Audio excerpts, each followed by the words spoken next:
Story time. Each beloved guest of this podcast has answered the same question.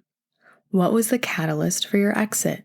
Whether from an unhealthy church or a religious cult, the answers are all essentially the same. When they realized the truth, they could no longer live the lie. Something I wish I had asked as a follow-up question is, do you wish you had never realized the truth?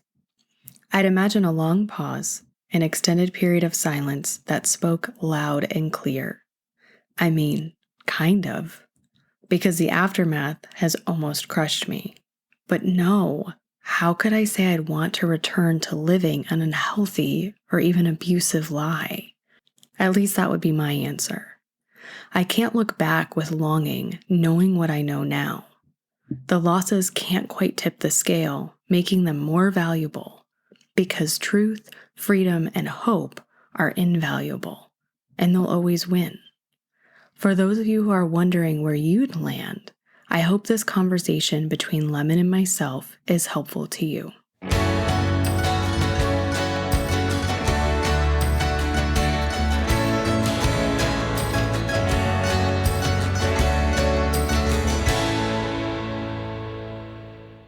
So this is a topic that has come up for me so many times in so many different ways.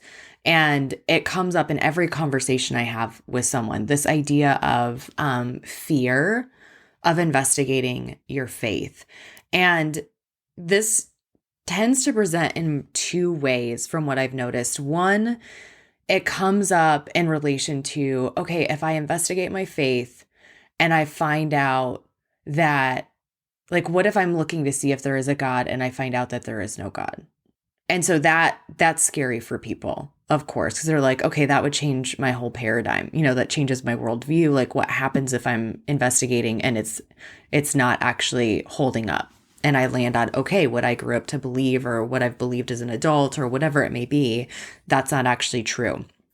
And so people can have a fear of even getting started asking questions for that reason.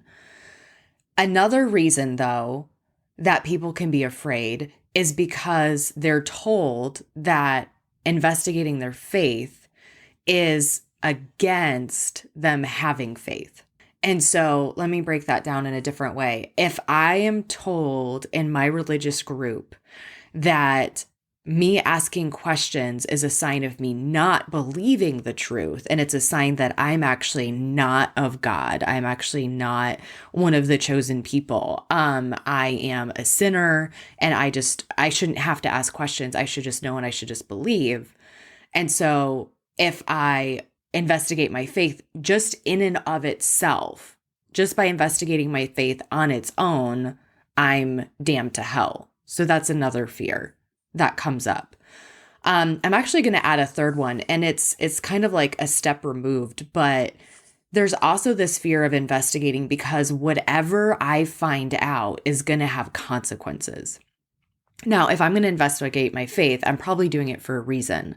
I'm wondering about something. And so what if I find out, whatever I've been taught that is troublesome is true, and then I have to deal with it? Most often, it's going to be the other side. If I find out that what I believe is not true, my whole life is going to change. And especially when we're talking about religiously abusive situations, we're talking really extreme changes like excommunication, loss of family, loss of friends, loss of jobs, loss of hope in a lot of ways for that time being. And so, Lemon, I'm so excited to have you here for our first episode with just you and I. And I think based on the schedule, for everyone listening, I mean, people, we record these in advance, but this is going to be the first one that releases after you share your story. So this is our first episode going out there across the airwaves of just you and I. So thank you so much for partnering with me on this. I don't want to hear myself talk the whole time. And Lemon, you bring so much to the table, and I'm really excited about it. So what comes to your mind initially when we say just the title of this topic, fear of investigating your faith? Oh my gosh. So first of all, I'm super excited to do this with you. I can't believe this is like the first one that's going to air, because this feels very personal to me. I was in a group that the mantra was doubt your doubts before you doubt your faith. And so for me, it was very much the, if you're questioning, then you're not a true believer situation. Yeah. Um, and so there was this, and right, and so then that's tied to your worthiness and your ability to go and perform certain rituals that you can, and without those certain rituals, you can't go to heaven, and God's not going to see you as a worthy individual. And so there was a lot of there's just a lot of like weight behind investigating your faith, and we were strongly encouraged to never read anything that wasn't from the official church website. Don't read any books. Don't listen to any talks. Don't listen to anything that doesn't come directly from the church. Um, and that, we weren't, I mean, part of our interview process every 2 years was, I mean, do you read outside literature? Do you associate with people outside of the church? And so they really wanted to keep the information super contained. And so, yeah, so for me, there was definitely just a lot of weight behind fear of investigating your faith, because it did translate into an unworthiness in your relationship to God. Yeah, it's so interesting because when I think of that scenario, I kind of wonder who's really afraid. And it maybe the people who are instituting this policy, maybe they're not afraid um, of you finding out that it's not true, because maybe they really believe it. I mean, they may themselves believe we're just not supposed to question. Again, people can believe the indoctrination that has come before them as well. And so it may be that they're trying to cover up for something and they just want to fully limit what's going to come into your own head, because they're like, we don't want you to learn this stuff, because then you're going to have questions, because we know that this is going to fall apart. Like, we know this worldview will fall apart. It's not going to stand up to solid critical thinking and healthy criticism. And so we want to limit that. And there are certainly cults, especially, that do exactly that. And it's very intentional. But there are cults and other religious groups that wouldn't fall into a cult criteria, where they genuinely just believe that. It's like kind of this idea of renewing your mind that we read in scripture, but totally taken out of context. So Yeah. I've heard that used. Have you heard that used in this way of like, renew your mind as in just don't let anything else in. Like, just listen to this, just read this, and don't pay attention to anything else outside of this, because you're supposed to stay focused on the truth and on this, and that's it. Yeah, exactly. And it was used in my group anyway. Like, all of the anti-group literature was used as a way to validate the group's existence. And they would say, well, look at how much the adversary is working against us. Oh Look yeah. at how many sites and books and, talks and podcasts and all these things are out to destroy us, because so don't listen to them, but take them as proof that what we're saying is the truth. And I bought it, hook, line, and sinker. I was like, Mm-hmm. oh yeah, yeah, of course.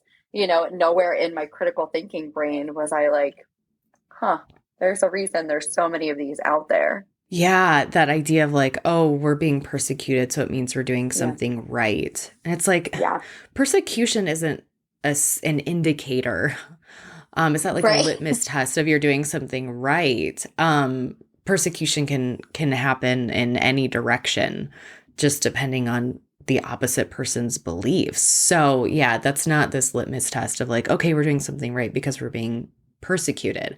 I mean, people could look back at different world wars and be like, well, there was a counterattack, so now the bad guys are being persecuted, so that must mean they were actually right. It's like that Right. argument falls apart really quickly. It's just not a solid argument.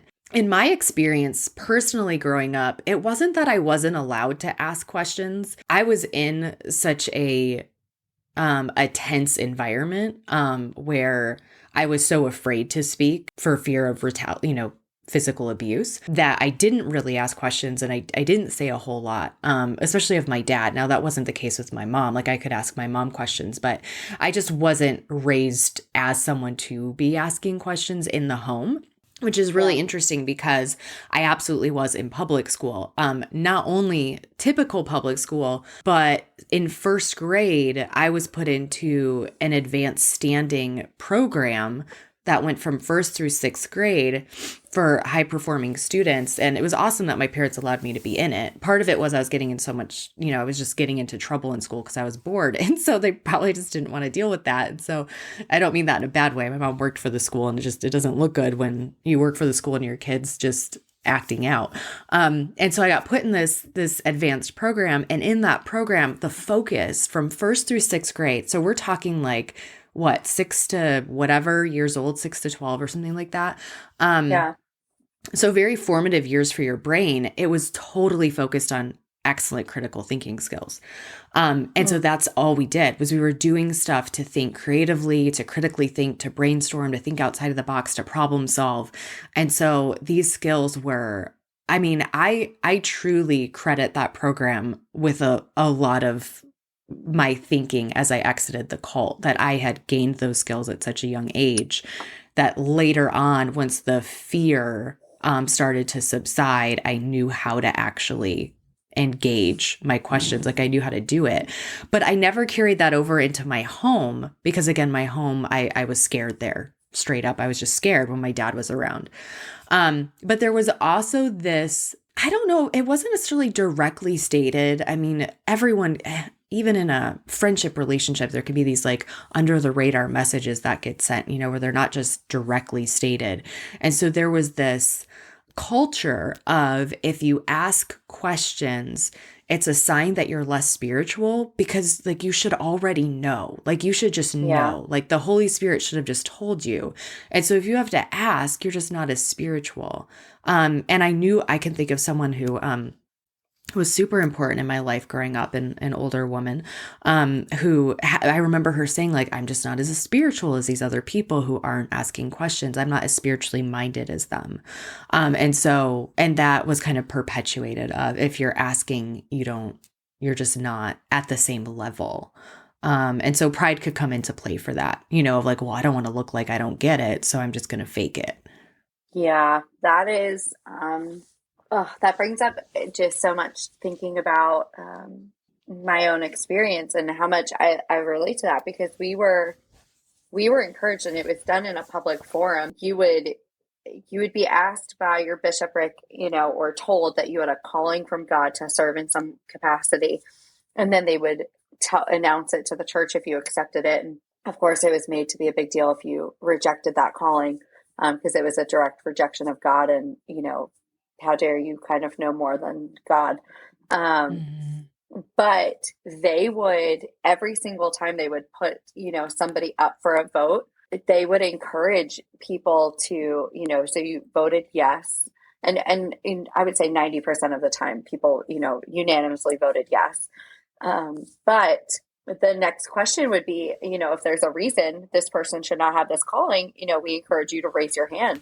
And people would raise their hand. They'd go meet with the bishopric and they would rat each other out and say, well, I know that they're, questioning this or they're having an issue with this, or, they confided in me that they're struggling in this area with their faith. And so therefore I don't think they can serve in this capacity. And it was like, it was almost like weaponized against you.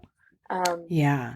And so you couldn't talk to people. You couldn't trust anybody really in the community because you never knew when somebody was going to take that and use it to like withhold, this calling from God from you, or, take away your temple recommend or, something like that. And so we were policing each other and our spirituality constantly. Gosh, yeah, absolutely. This idea of, consequences. Like you're going to have these negative consequences for asking a question. And I can't help but see that as the leadership sees the question as threatening in some way, like threatening to their power, threatening to their authority. And so they're responding in a way to shut you up. I mean, the point is for you to shut up, fall in line, conform, and do what you're supposed to do. And certain groups come to mind right out of the gate. And again, we try not to mention specific groups on this podcast or with our organization in general, because there's such an overlap between them. And I never want someone to hear a group name and be like, oh, that's not my group name, it doesn't relate, when no, it really probably does. So we tend to just leave names out. But certain groups definitely pop to mind where it is a direct rebellion to the leadership and therefore to the Godhead, because leadership and the Godhead are considered, so hand in hand that they're not really able to be separated. Their relationship is so close. And so if you separate it, but it's seen as, oh, this person's in rebellion by having questions. So now they're a threat and we absolutely have to silence them. And so in some extreme scenarios, even questions can get someone put on the crap list. I almost said the other word. Can get put on the crap list.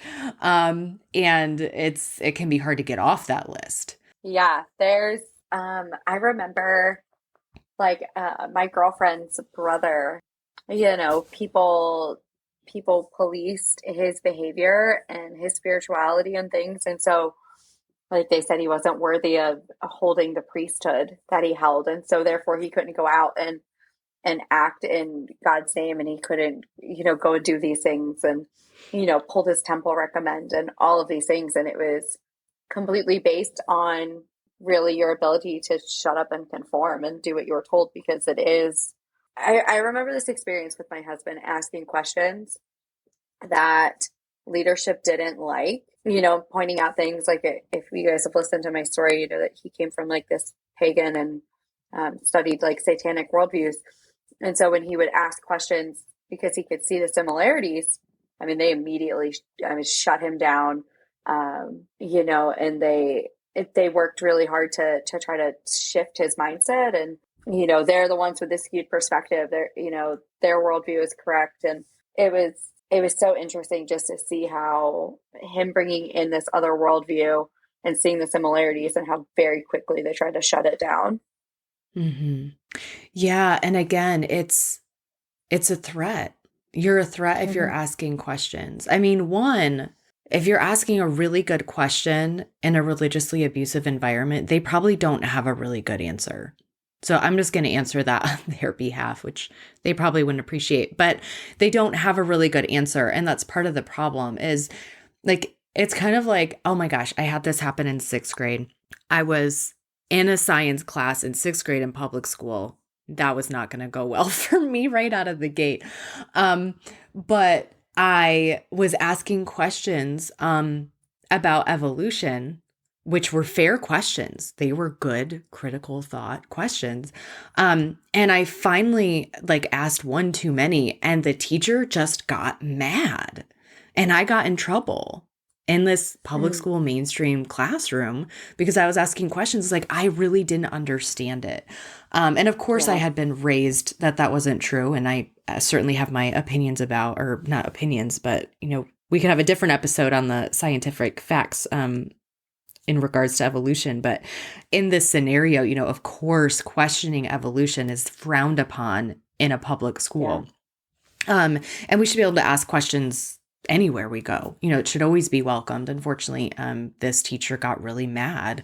And I think it was taken as you already have a view and you're trying to undermine me or something like that. And it's no, I'm a kid. I'm 12 years old and I'm just asking questions in an environment that should have been safe to do so. But in seeing that response, I could still see his face. I could see the expression in his face and how, he was one of those faces where it got kind of red and, that idea of smoke coming out of his ears or steam coming out of his ears. Yeah. And it was threatening to him. And ultimately, he didn't have an answer for me. And that was scary for me as a kid. And so even thinking as someone who's older, where they've been indoctrinated into whatever belief system their whole lives, it's really scary to have someone give you the impression of you're out of line and I have power over what your life is going to look like moving forward. And so it's really, really scary. And it's a real threat to people. Yeah. Oh my gosh. It just makes me think about if something is true then questions like shouldn't be scary, right? And it should be able to hold up to scrutiny, and they should be welcomed, right? They should be encouraged. And I do think it's exactly what you said. It's like a pride thing, right? Nobody wants to look Mm-hmm. foolish. Nobody wants to look like they don't have the answers.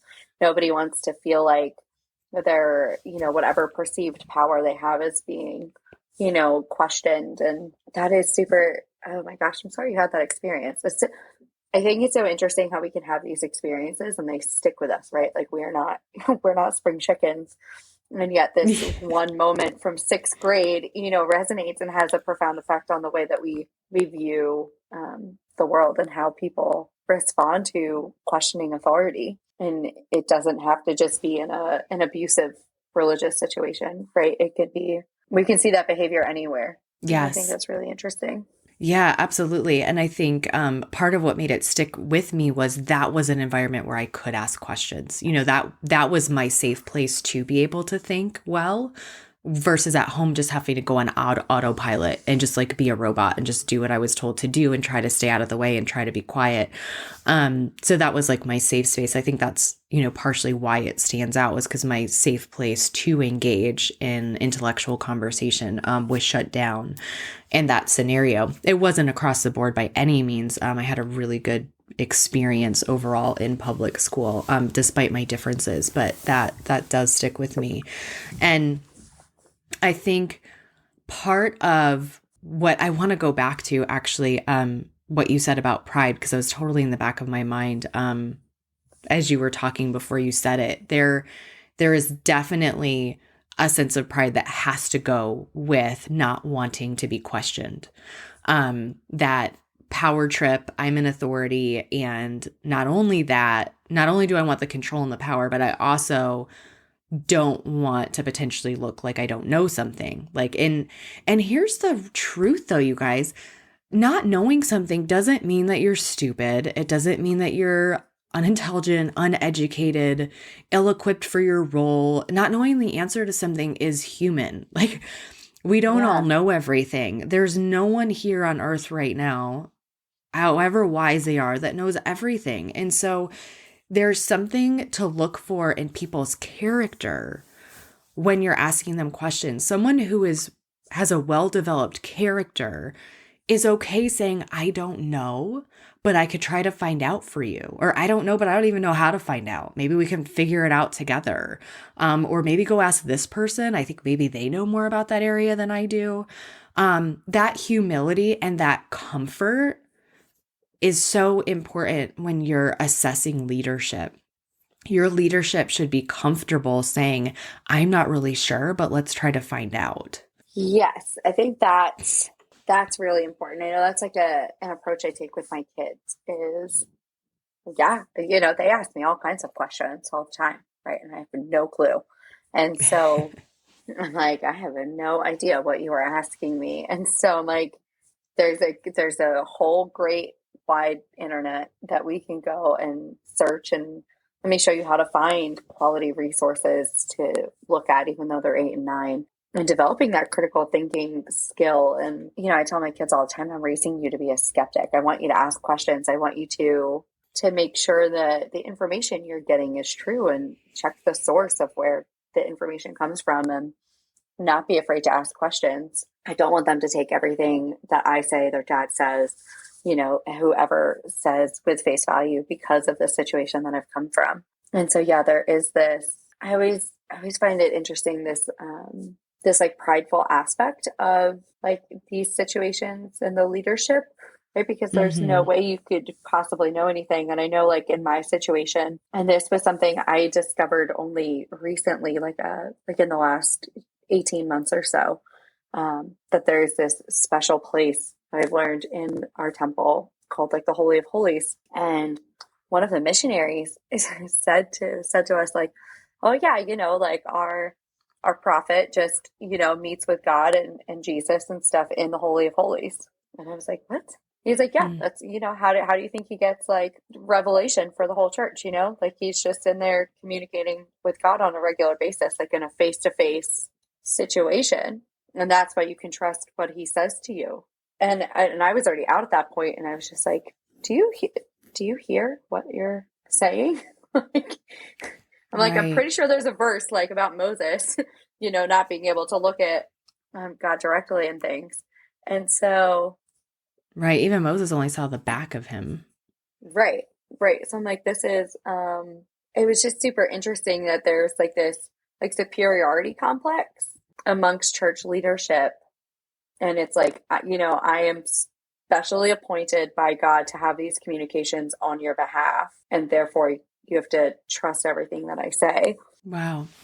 Yeah, and in those scenarios, it's it's really hard because when we really believe something and we have been taught to believe something and be a part of something, especially for an extended period of time, we're not mentally clear and separated enough and unbiased enough to really think, maybe that's off.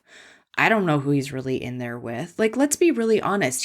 He could be in there with someone else and be having an affair for all we know. I mean, we literally have no Right, idea right. what He is could like bring his happening. mechanic.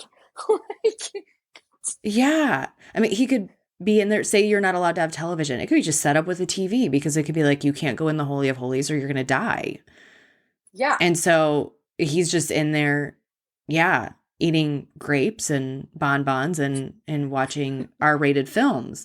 I mean, I right. mean, and you guys, I mean, we say it kind of funny, but like we We have no really clue. don't know. We really don't know what's going on. And we're not living in the Old Testament anymore. The New Testament happened. And Yeah, so we can't try to mimic a culture and a time period that we're no longer in.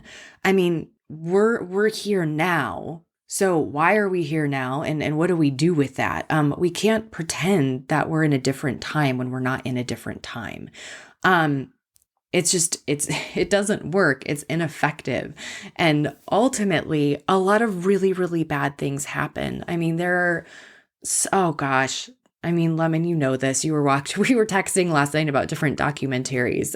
You were watching some documentaries, and I'm adding some to my list that I haven't seen yet. And there's just so many horror stories of the truth of what's going on in situations like this, where people are just covering up for themselves with this idea that they're holy and they're closer to God.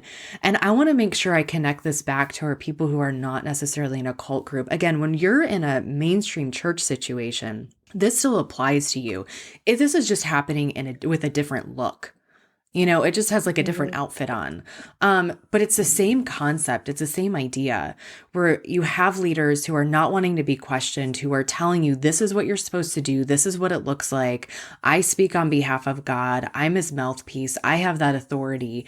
And you're serving an insane number of hours to the point where you're volunteering and you can't even pay your bills because you're not making enough money. Or you're being put through this ridiculous, repentance experience that is just unreasonable and completely devastating to your walk at that time. I mean, there's so many ways that this can come across. You find out that people are being abused, often sexually or otherwise.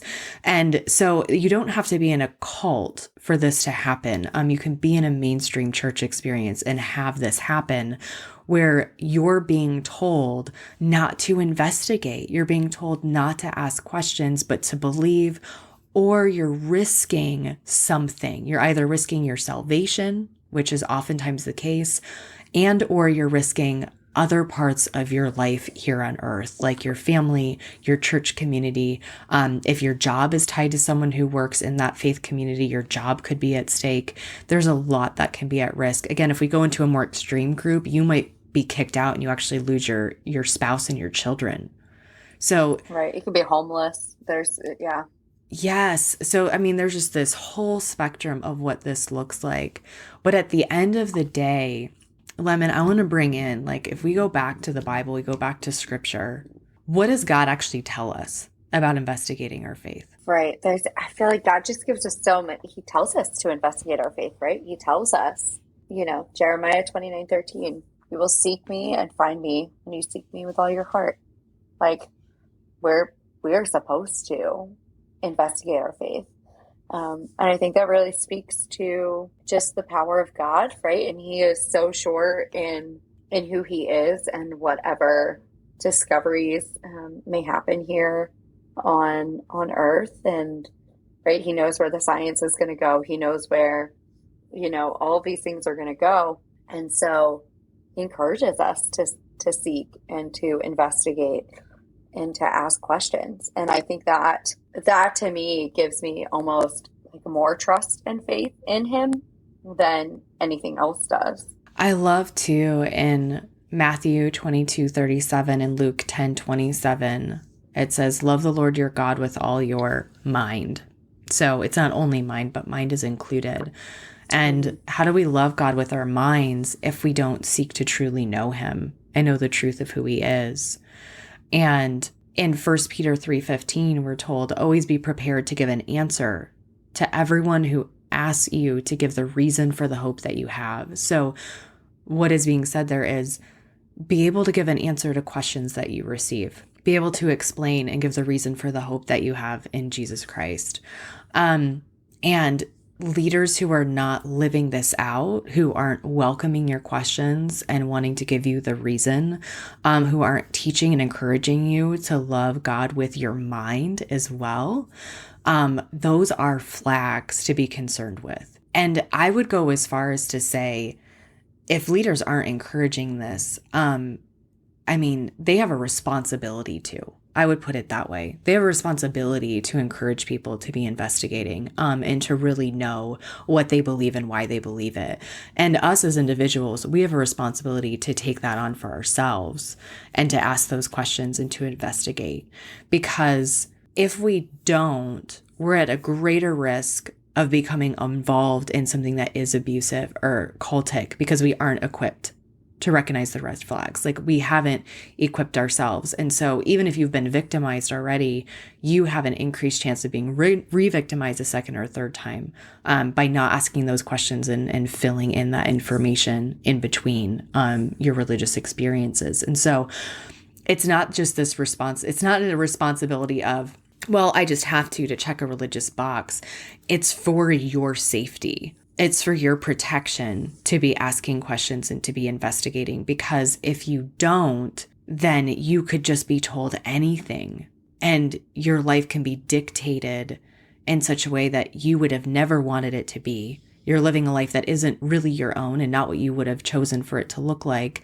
And you may wake up one day and find out that it was all actually a fraud and you never even had to. And I can say from personal experience, and Lemon, please chime in, that is an awful feeling. It is a terrible feeling to wake up and to realize that everything you've believed, everything you've done, the money you've spent, all of these things that, the entire way that you've lived your life has been based on a lie. And there's so many emotions that come up with that, right? There's shame, there's guilt, there's this, I know for me, right, I just felt really dumb, because I wasn't raised that way. And so I didn't start my life with this sort of like indoctrination. And so I willingly walked right into it. And so for me, I just felt very dumb. And it took me a long time to get over that and to realize that I'm not dumb, but that it was, like you said, I was ill-equipped, right? Because I didn't have the strong foundation. And I think it really speaks to just how loving, God is, that he puts us in here, he gives us this advice, right? Or this commandment as a way to protect us, right? Because without this, then it's very easy to fall for any sort of lie. And that was my experience. I didn't know any better, and I didn't know to question it. And so it was really easy for me to walk right into a cult because I didn't have that foundation. And we're told that there are wolves out there in sheep's clothing, which means there are people who are coming across like they're wonderful and they have so much to give and they have such good hearts and they just want to serve. But in reality, they don't. They want to eat you up and spit you out. They want to take advantage for their own personal gain. They have an agenda. They have something they want. and they want to exploit you in one way or another in order to get it met. And I just recently, actually, the class I did this past fall semester that just wrapped up, I did a study of the major and minor prophets in the Old Testament and created a spreadsheet of every accusation made to a king, a priest, or a prophet as being a terrible leader, and having led the people astray. There are so many. There are so many. And then I wrote a paper off of that, which I'll probably put out on, or if you want to email me if someone wants it. It was a really disheartening, in ways, assignment to do, project to take on. At the same time, there was always hope and always redemption. Like God was always speaking hope and redemption. And I was really struck by that as well. Like there just seemed to be such this contrast between the awfulness that was going on and what was happening to the people because of it versus, but it's not going to stay this way.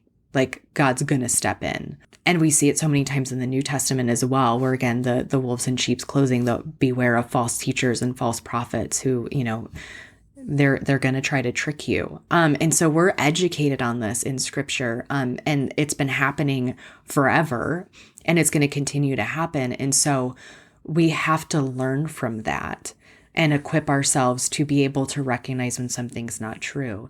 And it's so awful that we have to.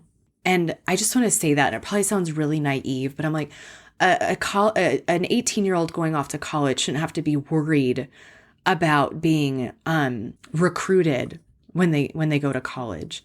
A young adult getting involved in a college ministry or getting involved in their church young adult ministry shouldn't have to worry about being religiously abused. I mean, these are things that people shouldn't, a new Christian at any age, say in their 50s, who's like, okay, I'm going to pick a church now, shouldn't have to be concerned about walking into a church that's going to harm them. It's the truth, though. It's something that is real and it's out there. And that is where this organization comes in and other people who are out there doing incredible work, just trying to help open your eyes to what is true, what is real, what are the red flags, what are you looking out for, and how do you use that in your decisions moving forward. And so I want to take us back to what if you do investigate your faith and then you find out that you are in something problematic. You are in an unhealthy situation. You're in a religiously abusive situation. You feel like you meet this full-on cult criteria and you're like, I've got to get out. The fear, that third fear that I mentioned, Lemon, is that fear of, well, if I find that out, then what am I going to do with that information? Like my whole life is going to change. Yeah, I have, it's really interesting because I actually was just talking to somebody this morning she reached out because she has realized that the situation she is in is unhealthy. And she's married to somebody who was raised in this group, and it has caused, a ton of turmoil in her family. And she's like, I don't even know what to do anymore, because I can't unsee what I've seen, and I can't unlearn, and I can't go back into the box that they want me to go back into. And so I've talked to other people before where I'm like, if it wasn't true, would you want to know? Mm-hmm. If you're listening, naturally you want to say, yes, of course I would want to know. Of course I would want to know it's not true. But then when you sit with the weight of what that means, that it's not true, I've had people tell me, no, I wouldn't want to know. Mm-hmm. I wouldn't want to know because it's the consequences of knowing the truth are too unfathomable to think about. And the journey that I know that I would have to walk to come out on the other side seems too hard. And it's easier to just stay in this situation, right? I think about, people who have been in like domestic violence situations, right? And right. People say all the time, like, why didn't you leave sooner? Why didn't you, my ex-husband was this way. And so they're like, why didn't you walk away sooner? Why didn't you, why did it take years to leave? And it's like, well, this is what I know, and it's easier to stay and try to avoid some of the problematic pieces of this relationship than it is to leave and start over. Now, of course, coming out on the other side, I can say it's, 100 times worth it.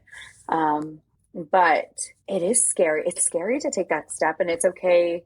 I think it's okay to be afraid to take that first step, to get help, and to try to get yourself out, try to find resources, right?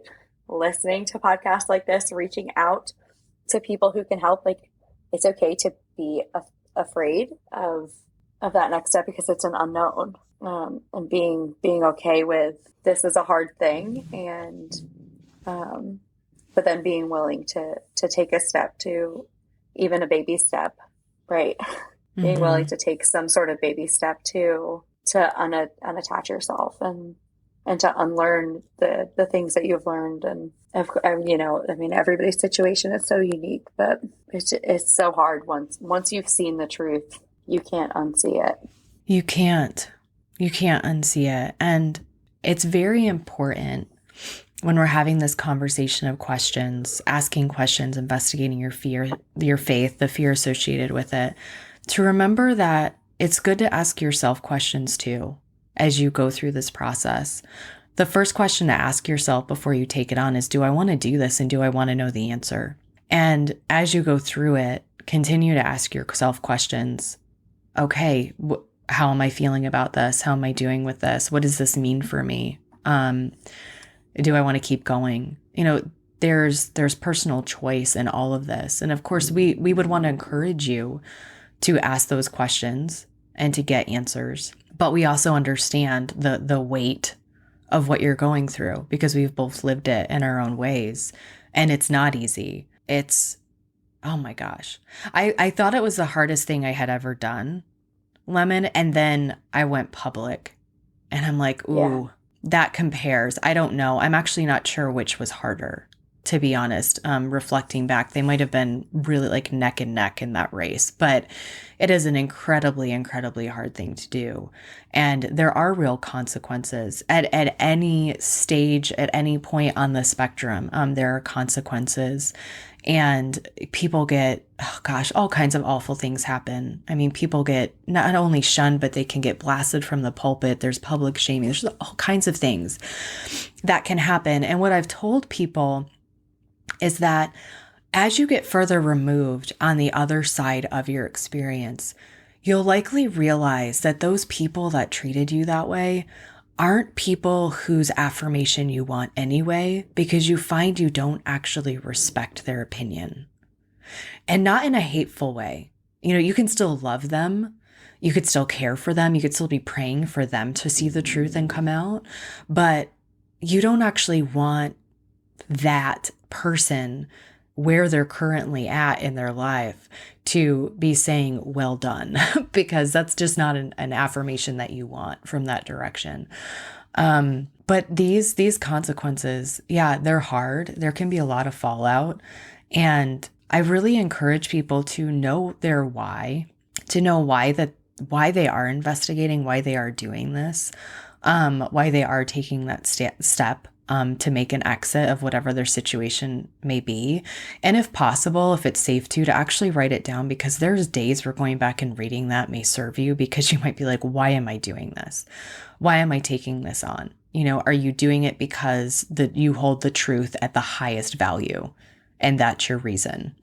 Are you doing it because you have concerns for other people and their safety? Maybe your own children that you're going to raise in this church otherwise, and you're concerned about their future if you stay. Write that down.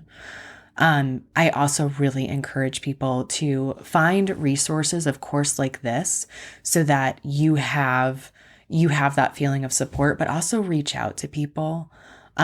Reach out to us, reach out to any of the resources that you come across. I mean, there's so many people out there that are doing different kinds of work. People know that I've done a podcast with John Collins. We're doing special projects together. He is certainly a resource to reach out to. So we'll go ahead and link a few in the show notes just to get you started. But I think it's so helpful to remember that while you may be leaving what you know as your community now, there is a future community out there waiting for you. And so starting to connect with that future community can really help to hold you up during the hardest times in this process. Yeah, that is really important. Just that it is worth it. And I feel like I have found an even stronger community on the other side, which I didn't think was possible given how strong the community aspect was in my group. And so the community on the other side has been very encouraging and incredibly supportive. You know, there's just a whole group of people who really truly understand and want to just love on you and support you through the transition. And so if you are fearful of leaving that community and things, there is a whole other world on the other side of people who just want to support you and love you through the hard days, because there will be hard days, but it's worth it. I think it's worth it. And I found a real God with real unimaginable love. And I found forgiveness, and I found grace, and I found strength, and I found peace. And I found all of these things that I never really knew. Even when I thought I knew what they were, I realized that they were so much better. They ran so much deeper. They were so much whole. I don't know if that makes sense, but they're just this totality of them. Like they're overwhelming. I mean, God's grace is overwhelming. His love is overwhelming. His justice is overwhelming. It's just, he's incredible to get to know for real. And that's worth all of it. He's worth all of it in my life. And not everyone listening to this is Christian or identifies in any form of Christianity or form of Christian faith. And so I offer that to you from what I have experienced in my own life, is that it's real and it doesn't go away. You know, he's real and he doesn't leave. Again, like you had quoted already, Lemon, in Jeremiah 29:13, you will seek me and find me when you seek me with all my heart. And so for those of you who maybe are fearful that as you start to investigate, if you are investigating Christianity and you're afraid, well, what if I find out God doesn't exist at all? What do I do with that? If God is real, you're going to find him. And so there's no need to be afraid of that, whether it's through the sciences, like the fine tuning of the universe, the confirmed evidence that proves a start to the universe and an eventual end, the genuine lack of scientific evidence for macroevolution. You're gonna find him. And so you don't have to be afraid of that. And in all honesty, if God isn't real, wouldn't you want to find that out anyway? You would want to know. And that's, I had to like really come to that place too, where, you know, I had to, right? Because like I said, I was raised in an anti-religious space and then ended up in a cult.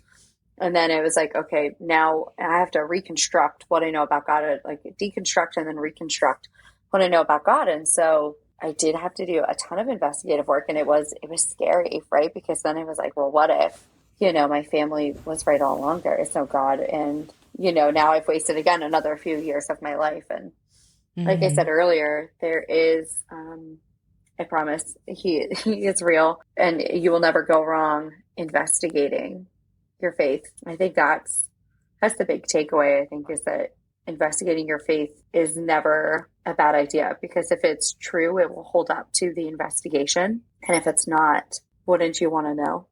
And I think I have to add, I know some people that wouldn't, kind of like you've said, you know, you mentioned that too. And there can be differences in personalities and things like that. You know, Lemon and I clicked because we have things like this in common, and not everyone is going to be on the same page. And so I want to speak to that. And that is why I said, know your why, know what the potential consequences would be, and know that you're, at the end of the day, as not okay as it may be, you're okay with that because it's worth it to you.